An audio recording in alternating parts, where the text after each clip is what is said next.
नौरंगी की खबर सिर्फ सच दिखाने का जरिया है। भागलपुर शहर के व्यापारियों की समस्या को लेकर चिंतित हैं। Chamber of commerce Malda division के डीआरएम विकास चौबे को भी मामले को गंभीरता से लेना चाहिए। भागलपुर में शहर में कई समस्याओं से लोग जूझ रहे हैं, साथ ही व्यापारिक समस्याओं में भी काफी परेशानियां व्यापारियों को आ रही हैं। भागलपुर चैम्बर ऑफ कॉमर्स के अध्यक्ष श्रवण कुमार बाजोरिया के नेतृत्व में एक अहम बैठक की गई, जिसमें शहर की हर समस्याओं पर गंभीरता पूर्वक वार्तालाप किया गया, जिसमें चैम्बर ऑफ कॉमर्स के कई वरिष्ठ पदाधिकारी और सदस्य मौजूद थे। भागलपुर के डीएम डॉक्टर नवल किशोर चौधरी साहब को व्यापारियों की इन समस्याओं पर अपना ध्यान जरूर देना चाहिए। वहीं रेलवे के संबंध में जो समस्याएं सामने आ रही हैं, उसे मामले में भी मालदा डिवीजन के डीआरएम विकास चौबे साहब को चैम्बर ऑफ कॉमर्स के साथ एक बैठक कर वार्ता करनी चाहिए, जिससे कि सारी समस्याओं की जानकारी मालदा डिवीजन के डीआरएम विकास चौबे साहब को भी देखनी चाहिए कि व्यापारियों को कहाँ क्या दिक्कत हो रही है। Eastern Bihar chamber of commerce and industries के सभी पदाधिकारी व कर्मी एकजुट होकर प्रेस वार्ता कर सारी जानकारी दी है। इन दिनों शहर की हर छोटी बड़ी समस्या को लेकर चैम्बर ऑफ कॉमर्स के अध्यक्ष काफ़ी चिंतित दिख रहे हैं और हर समस्या के समाधान के लिए भागलपुर से लेकर पटना तक जिम्मेदार पदाधिकारी तक अपनी बातों को रखने का भी काम कर रहे हैं। लेकिन भागलपुर शहर के व्यापारियों को समस्या का हाल कैसे निकलेगा, इसको लेकर जिम्मेदार पदाधिकारी को ध्यान देना चाहिए। सबों को जो है ये चिट्ठी जाती है।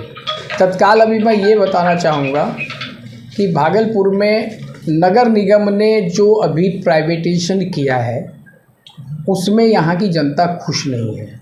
उसका मेन कारण है कि कई तरह के अलग खर्च भी नगर निगम में जोड़ा है, लेकिन उसके अनुसार कोई भी सुविधा प्रदान नहीं है।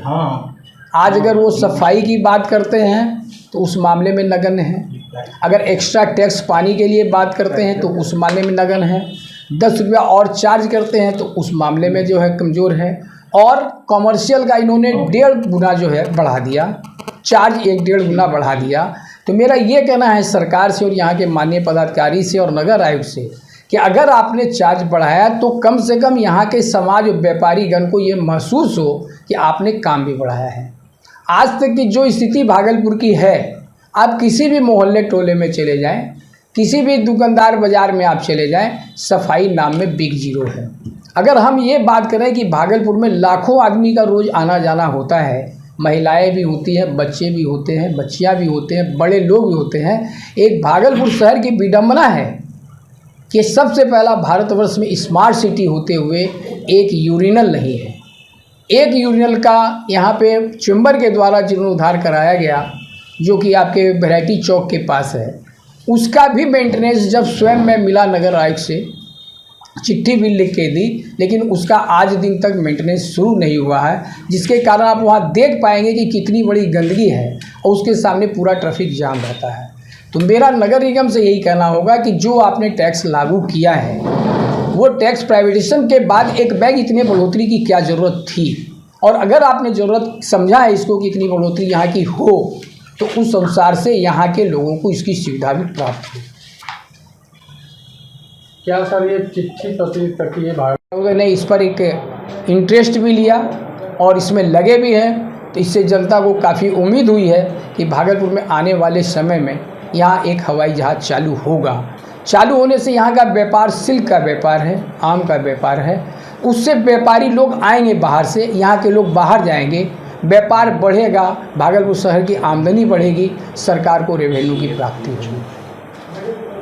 परिणाम की बात कर लें, आज भागलपुर को ओवरब्रिज की ज़रूरत है।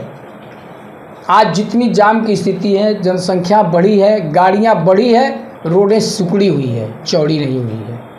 आज ओवरब्रिज क्यों नहीं बन पा रहा, जबकि छोटे छोटे शहरों में ओवरब्रिज है। आज ट्रक अगर आपके इधर मिर्जा चौकी से आती है और उसको अगर सुल्तानगंज जाना है तो भाया मेन रोड होकर निकलती है। तो क्यों नहीं इसके लिए एक सर्किल रोड बनाया जाए, क्यों नहीं एक ओवर ब्रिज बनाया जाए, जिससे कि गाड़ी का डिस्पोजल हो, गाड़ियां जाए, गाड़ियां आए। हम लोग को पेपर में बहुत सारी देखने को चीज़ें मिलती है, पढ़ने को चीज़ें मिलती है, लेकिन स्थितियाँ जब बाज़ार में निकलते हैं तो स्थितियाँ सेम टू सेम मिलती है कि उस पर कोई भी जो है उसका कार्य नहीं हुआ, कोई उसका उद्धार नहीं हुआ। आज हवाई जहाज़ की बात है, क्या करेंगे कॉमर्स ये चेष्टा शुरू से लगा है कॉमर्स ये मैं बता के निकला हूँ कि हम लोग कॉमर्स की चिट्ठी मैं आपको दिखा सकता हूँ कि अगर कोई भी विषय पर लोग चिट्ठी लिखते हैं तो माननीय संबंधित पदाधिकारी से शुरू करके पीएमओ तक हम लोग चिट्ठी लिखते हैं। अभी रेलवे की एक प्रॉब्लम आया कि रेलवे के लीज को प्राइवेट आदमी को दे दिया गया, जबकि रेलवे के सारे पदाधिकारी, सारे वरीय पदाधिकारी चेंबर में मीटिंग लिए और सारे कोरियर्स वाले को यहाँ बुलाया गया कि आप हमसे जुड़िए, आप हमको माल दीजिए, सर्विस मैं आपको अच्छी दूंगा। जब ये लोग सर्विस लेना शुरू किए तो उन्होंने एक प्राइवेट आदमी को लीज पर दे दिया और उसने एक मतलब ये कहा जाए कि एक निकाल दिया उससे एक चिट्ठी, या उसको ये कहा जाए कि मतलब उन्होंने एक जोर ज़बरदस्ती ऐसा किया कि मैं 2 घंटा पहले लूँगा, 1 घंटा बाद लूँगा। आज वो डाके सारी नहीं जाती है, रेवेन्यू का किसको नुकसान हो रहा? सरकार को नुकसान हो रहा है। आप एक तरफ तो बात करते हैं कि मैं आपके साथ हूँ, व्यापारी वर्ग के साथ हूँ, और दूसरी तरफ आप ऐसा कोई कानून ला जाते हैं जिससे आज हमारे कुरियर वाले सब जो है अब वो कुछ भी नहीं कर पा रहे हैं। तो कैसे सरकार को सपोर्ट होगा? क्या सरकार की नीतियाँ हैं, ये हम लोग को कुछ पता नहीं चलता है। कॉमर्स द्वारा चिट्ठी पत्री चैम्बर ऑफ कॉमर्स क्या कर रहा है? चेंबर ऑफ कॉमर्स सबसे पहले एक सिविल लाइन में आता है, जो सिविल में हम लोग मान के चलते हैं कि पत्राचार ही हम लोग पहले सबको करें। उसके बाद भी अगर कोई बात नहीं होती है तो तत्पश्चात हम लोग पदाधिकारी से मिलते हैं। तो पदाधिकारी मिलने से वो लोग ना नहीं करते हैं, लेकिन ये ज़रूर कहते हैं कि हो जाएगा, लेकिन रिजल्ट बिग जीरो है। आज हम अगर बाज़ार की बात करें, बिजली की बात करें, तो स्थितियाँ यही है कि ये गर्मी का समय आ गया। पूर्व में बात हुई थी कि जितने भी यहाँ पर ट्रांसफार्मर लगे हुए हैं, पुराने तार हैं, सबको हम लोग चेंज करेंगे, कोई भी शॉर्ट नहीं होगा। और भसान के समय जो भी रूट है उसमें ये प्रयास करेंगे कि उस समय बाज़ार की बिजलियाँ बंद नहीं हो रात में, लेकिन उस पर भी हमको लगता है कि कोई काम नहीं हुआ। आज के दिन अगर शॉर्ट उठता है तो 2 घंटा 3 घंटा तक शॉर्ट रहता है। भसान होता है तो 12 घंटा तक बिजली बंद होती है, चाहे लोगों को पानी मिले ना मिले, उसके घर में बीमारी की स्थितियाँ जो हो, बच्चा चाहे रोता हो या खाना पके या न पके। इस संबंध में माननीय पदाधिकारीगण को इस बात में मानना पड़ेगा कि इस काम को हमको कराना है। परिणाम जीरो है सर। दुकान में अपना ठेला लगाता है तो जुर्माना जो है वो दुकानदार को देना पड़ेगा। तो ये बता देना चाहते हैं कि ये प्रशासन की सह से ही लोग फुटपाथ पे दुकान लगा रहे हैं और दुकानदार किसी भी कीमत पे फुटकर विक्रेताओं से झंझट नहीं कर सकता है। वो बोलेगा कि आपका सड़क है क्या, ये सरकारी सड़क है, हम लगाए, आप हमारा क्या कर दीजिए।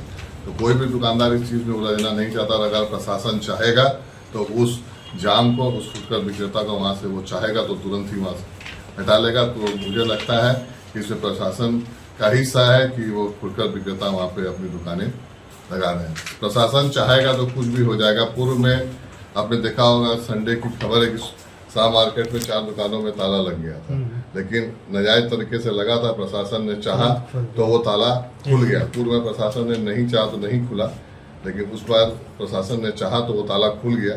तो प्रशासन में इतनी ताकत है कि वो चाहेगी तो सही चीज़ें धरती पर, धरातल पे उतर के आएंगी। कुछ दुकानदार को हित के लिए कि व्यापारी को कोई नुकसान नहीं हो, फायदा हो, यहाँ से सारी सर्विस मिले और गवर्नमेंट को रेवेन्यू की प्राप्ति हो, उसके लिए भी मैं प्रयास करता हूँ।